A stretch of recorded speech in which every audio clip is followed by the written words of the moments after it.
ፍቅር ከርቀትና ከዘመን በላይ መሆንን የሚገልጽ ልብ የሚነካ ዛንታ። የሰማያዊው ደብዳቤ በአንድ ወቅት በኢትዮጵያ ደገማ ክፍል ውስጥ የምትገኝ ባህር ዳር በምትባል ውብ ከተማ ውስጥ የሚኖሩ አማኑኤልና ሄለን የተባሉ ወጣቶች ነበሩ። አማኑኤል ሰዓሊ ሲሆን ሄለን ደግሞ የታሪክ መምህር ነበረች። የተገናኙት በጤና ሐይቅ ዳርቻ ላይ አማኑኤል ጀንበር ስትጠልቅ ስዕል እየሳለ በነበረበት ወቅት ነበር። ፍቅራቸው ልክ እንደ ሐይቁ ውሃ የጠለቀ እንደ ሰማዩ ሰፊ ነበር። ሆኖም ግን ሕይወት ያልጠበቁት ፈተና አመጣችባቸው። ሄለን ለከፍተኛ ትምህርት ወደ ውጭ ሀገር የምትሄድበት እድል አገኘች። ለመለያየት ቢከብዳቸውም ለወደፊት ሕይወታችን መለያየት አለብን ብለው ተስማሙ። የስንብት ቃል ኪዳን። ሄለን ከመሄዷ በፊት አማኑኤል አንድ ቃል አስገባት። በየወሩ አንድ ደብዳቤ እጽፍልሻለሁ። ደብዳቤውን የምጽፈው በሰማያዊ ወረቀት ላይ ነው። ምክንያቱም ሰማያዊ ቀለም የሰማዩና የሐይቁ መገናኛ የእኛም የፍቅር መጀመሪያ ስለሆነ አላት። ሄለን በደስታ ተስማማች። የርቀት ፈተና። ሄለን በሄደችበት ሀገር ትምህርቷ በጣም ከባድ ነበር።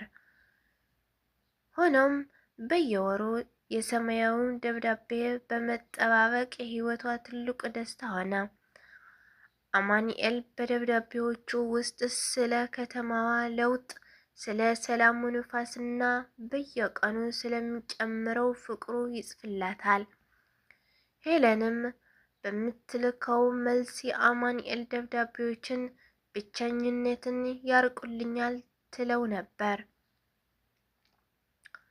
5 ዓመታት አለፉ። ሄለን ትምህርቷን ጨርሳ ወደ ሀገር ለመመለስ ወሰነች። ነገር ግን ላለፉት 6 ወራት ከአማኑኤል ምንም አይነት ደብዳቤ አልደረሳትም። ልቧ በጭንቀት ተሞላ። ተወኝ ይሆን ወይስ ሌላ ሰው አገኘ የሚሉ ጥርጣሬዎችን መጡላት። እውነተኛው መገለጥ።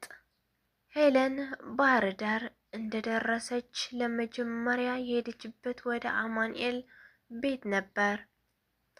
ነገር ግን ቤቱ ተዘግቶ ነበር። በመጨረሻም የአማኑኤል እናት አገኘቻቸው። እናቱ እያለቀሱ አንድ ትልቅ ሳጥን ሰጧት። ሳጥኑ ውስጥ ብዙ የሰማያዊ ወረቀት ደብዳቤዎችን ነበሩ። ልጄ ሄለን አሉ እናቱ በሐዘን። አማኑኤል ከ6 ወር በፊት በድንገት በህመም ተለየን። ነገር ግን አንቺ ትምህርትሽን በጥንቃቄ እንድትጨርሽና እንዳትረበሽ ብሎ አስቀድሞ ለ6 ወራት የሚሆኑ ደብዳቤዎችን ጽፎ ለኔ ሰጥቶኝ ነበር። በየወሩ ላክላት ብሎኝ ነበር አሏት። በየወሩ ላክላት ብሎኝ ነበር አሏት። ፍቅር ከሞት በኋላ። ሄለን የመጨረሻውን ደብዳቤ ከፈተች። እንዲህ የሚል ነበር።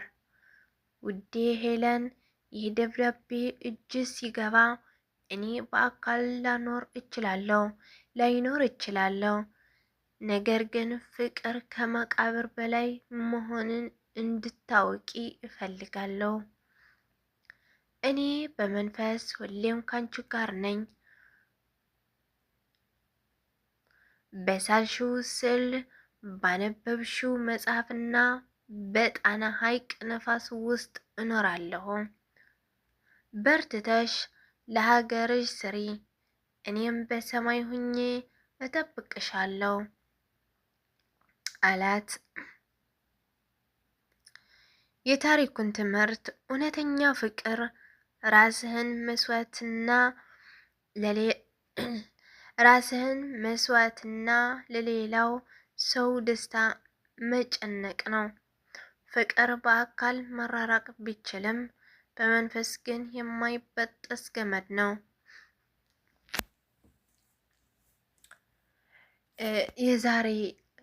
የዛሬ ቪዲዮ ይሄንን ይመስል ነበረ ውዶቼ። ታሪኩ ዘንታው በጣም ነው የሚያሳዝነው፣ ልብ ይነካል። እውነተኛ ፍቅር